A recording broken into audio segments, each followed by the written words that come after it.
Awesome, man. Great work. Appreciate it. Great work. That was good. We're going to train again. Easy. There is a saying, I would say, there's a saying that a happy fighter makes a dangerous fighter, in the sense that if you put them in the right environment and their brain is receptive of what they're being taught, they're going to be more in tune with what they're... 3, 2, 1, let's go. Wow.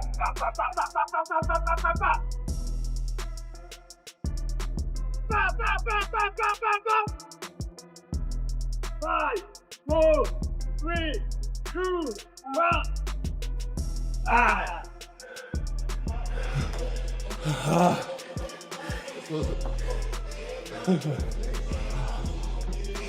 So I'm actually like, give me more, give me more, give me more. That's his mindset in everything he does, whether it's training, whether it's work, whether it's helping other people. With fight night just days away, Anthony Joshua appears completely dialed in, and all indications from his camp suggest he's approaching this matchup with total focus and professionalism. You know, so I use YouTube a lot, where there's a lot of videos what I listen to and I update it, and I can always revert back to it when I'm feeling low to get that bit of motivation. Fear comes in many forms. There's some things that I can't get over and I'll always be scared of. But I take the positive from it. Like, I'm never so confident I'm gonna win. It's probably the fact that I'm scared to fail. Coaches aren't meant to understand that you're tired. Coaches aren't meant to understand that you have emotions. Coaches are just supposed to look at you like you're a machine, and they just want results. I may be tired, but I just got to bite down on my gum shield, because if I can perform to an elite level when I'm tired, imagine what I can do when I'm at rest and when I've got energy. I've been through them days where I'm looking for sympathy and you just don't get it in sport, but don't get it. I always knew there could be the most talented fighter out there, especially in our industry. If they can't sell tickets, they can't put bombs on seats, they'll never showcase their skills to the world, no matter how good they are.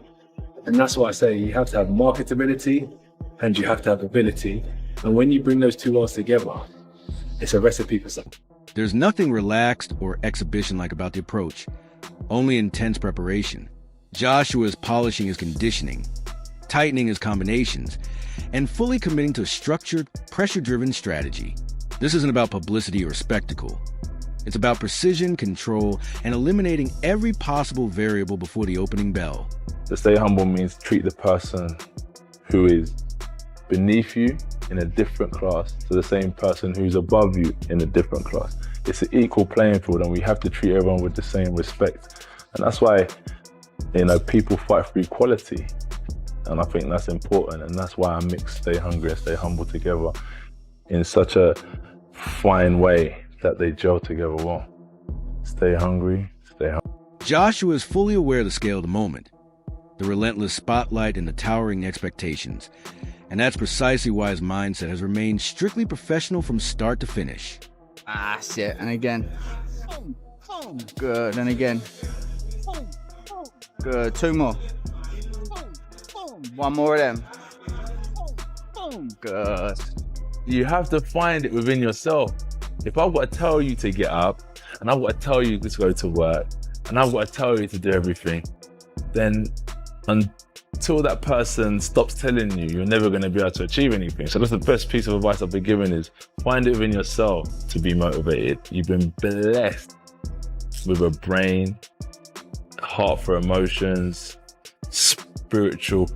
As the clock winds down, the message from Joshua's camp couldn't be clearer.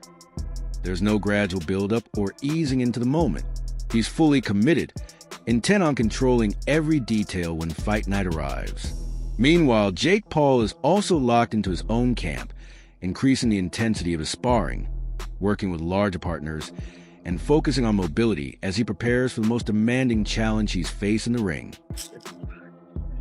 There's very clear paths to being able to beat Anthony Joshua. Something about him. I was supposed to fight Gervonta and then go and fight Joshua maybe next year. When Gervonta got into his whole fiasco, Joshua was one of the first names on the list. I would say he's definitely was surprised and maybe thought I was just all talk and not actually wanting to do it and just saying it for hype. I think that's what a lot of people think. when I say crazy things like fighting Canelo or Bud or Joshua. So I think he was actually surprised to get the deal done. The belief is still there, but the preparation shows a clear awareness of the challenge ahead. Training has shifted toward extended rounds, sharper defensive habits, and repeated drills built around handling sustained pressure. As fight night approaches, Paul's camp has gone quiet on the hype and leaned heavily into readiness, understanding that this isn't merely another crossover appearance, but a moment that will shape how his boxing career is judged going forward. I don't want to ask you about a prediction for Jake Paul and Anthony Joshua because I think a lot of people know what will happen. But is it dangerous for Jake Paul to be taking on a big heavyweight? You're a heavyweight, man. I wouldn't want to get punched by you here. Is it very dangerous for Jake Paul to be even taken? I mean, no matter what it is, it can be an exhibition fight or whatever fight it is. When two guys step over that rope and they got bad intentions or they ready to throw blows, it's always bad. You got to understand that boxing is a dangerous business and the head is not meant to be hit in the first place. Doctors will always tell you the head is not meant to be hit. The body is not meant to be hit. The head is not meant to be, the brain is not meant. As Paul's team narrows its focus in the final stretch, the broader boxing debate has intensified as well. On TalkSport, Jim White, Simon Jordan, and Ade Oladipo framed the matchup as an event that sits at the intersection of showmanship and genuine risk. With Fight Week approaching in Miami, the panel acknowledged the bout's enormous commercial appeal, while also questioning how such a contest received approval, pointing to Florida's history of sanctioning unconventional fights. Jordan in particular argued that Paul's position is driven more by market power than competitive credentials, noting that while he attracts viewers and revenue, the gulf between him and a former unified heavyweight champion is still substantial. If AJ was fighting an area level heavyweight now, it wouldn't go beyond a round. I'd expect AJ to get rid of him, let alone AJ being 40 pounds heavier. The Americans look at AJ slightly different to how we do. They look at him as someone that's washed up. When he was in their country, he got beat by Andy Ruiz, who's not gone on to do anything. If Andy Ruiz went on to have this glittering career, then it maybe would have made that defeat look a lot bigger. They watched him recently get defeated by Daniel Dubois. They think he's done. So they don't have respect for him maybe the way we do over here. So Jake thinks he can win. I've been around Jake and he's delusional, but he's very strong-minded. So he thinks he can win, but there's no way this should go beyond 3 minutes. Who's the A side? Who walks into the ring first? AJ walks into the ring first, so Jake. White steered the conversation toward the economic realities of the sport, explaining why top-level fighters are willing to step into bouts like this. Ade Oladipo added balance by acknowledging Paul's role in expanding boxing's reach and marketing it through modern media channels. Despite their differing angles, the panel agreed on one central point. Beneath the hype, this is still a legitimate fight with genuine danger attached. They also noted that if Joshua fails to end the contest convincingly, it could complicate the long-term plans already laid out for him. From both the studio and the audience's perspective, the conclusion was straightforward. Curiosity will fuel massive interest, but once the opening bell sounds, boxing's harsh pecking order is expected to take over. I think I heard you mention there are two behemoths involved here. How is Jake Paul a behemoth? He's a behemoth in terms of his following and in terms of the pulling power he has. He's now, whether hardcore boxing fans want to admit this, he's one of the faces of boxing. And that's saying something. Like, the amount of people that put their hands up to want to fight Jake Paul when they realized the Gervonta Davis fight weren't happening. He can, like, Alexander Usyk says he wants to fight him.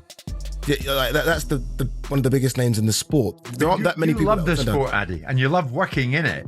Is it an uncomfortable truth, if you like, that Jake Paul is part of the top flight boxing? As the TalkSport debate featuring Jim White, Simon Jordan, and Ade Oladipo underscored both the financial weight and regulatory concerns surrounding Jake Paul versus Anthony Joshua, the conversation soon extended to reactions from fighters themselves, most notably Michael Bisping. Responding to a wave of high-profile predictions favoring Paul, Bisping openly questioned the notion that Joshua could be stopped by a former YouTuber. Even while admitting how bizarre it feels that the matchup is real, he referenced comments from figures such as Tyson Fury, who has publicly said he'd back Paul to score a knockout, along with Demetrius Mighty Mouse Johnson, who has pointed to Joshua's previous stoppage losses as evidence of potential weakness. First of all, we had Tyson Fury. Tyson Fury, a tremendous world champion, one of the best boxers of his generation. Apparently, and I don't know if he's serious, but he says that he puts £1 million on Jake Paul to knock out Anthony Joshua. Seriously? Jake Paul chins AJ, yes, they fight. Are you serious? 100%. If they fight, I'm putting £1 million on Jake Paul. Now, we know, first of all, that Tyson Fury doesn't really like Anthony Joshua. So maybe he's just saying that. Maybe he's talking shit. Or has he really put £1 million on? Because if he has, I want to see that betting slip. And could you imagine if it came in? I don't know what the odds on Jake Paul knocking him out are, but they got to be pretty. From Bisping's standpoint, those predictions strain credibility when weighed against Joshua's Olympic background, elite-level resume, and track record against world-class heavyweights. While he acknowledged that Paul has made real progress, carries legitimate power, and deserves respect for taking on dangerous challenges, Bisping framed the growing belief in a Paul upset as evidence of how warped modern boxing discourse has become. Rather than an honest assessment of competitive reality, he brought the discussion back to fundamentals and risk, emphasizing that Joshua isn't just a famous name, but an experienced heavyweight with speed, timing, and fight-ending force that Paul has never encountered. Bisping dismissed the notion that Joshua would need to fight cautiously or rely on constant movement, arguing instead that Joshua has consistently proven his ability to hold his ground and physically break down large, imposing opponents, pointing to his emphatic knockout of Francis Ngannou as a recent example. Anthony Joshua to have to dance around the ring, get on his bike, play cat and mouse, dancing around, picking shots and stick and move. No way. Remember what Anthony Joshua did to Francis Ngannou in Saudi Arabia? He stood there, toe to toe, waited for the opening, threw a right hand. It was like absolute lightning and the power was crippling. Every single right hand that Anthony Joshua threw, he dropped Francis Ngannou, who is a gigantic human being who does have truly one-punch knockout power, as we know. I need to knock him out. I like that. So Mighty Mouse, love you, bro, but what on earth are you talking about? Let's carry on. Responding to speculation that the bout could be staged or quietly toned down through behind-the-scenes agreements, Bisping pointed to Eddie Hearn's unequivocal denials and the legal framework governing professional boxing, noting that the reputational damage and regulatory consequences would be severe if such claims held any truth. From a perspective, and likely from the audiences as well, the conclusion was straightforward. Despite the spectacle and non-stop debate, this is a legitimate fight with genuine risk involved.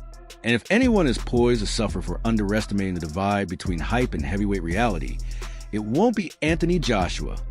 Stepping back to assess the broader picture, Joshua is locked in training camp, Paul's intense but defense-oriented preparation, the skepticism voiced on TalkSport by Jim White, Simon Jordan, and Ade Oladipo, and Michael Bisping's outright rejection of upset predictions. The narrative begins to crystallize.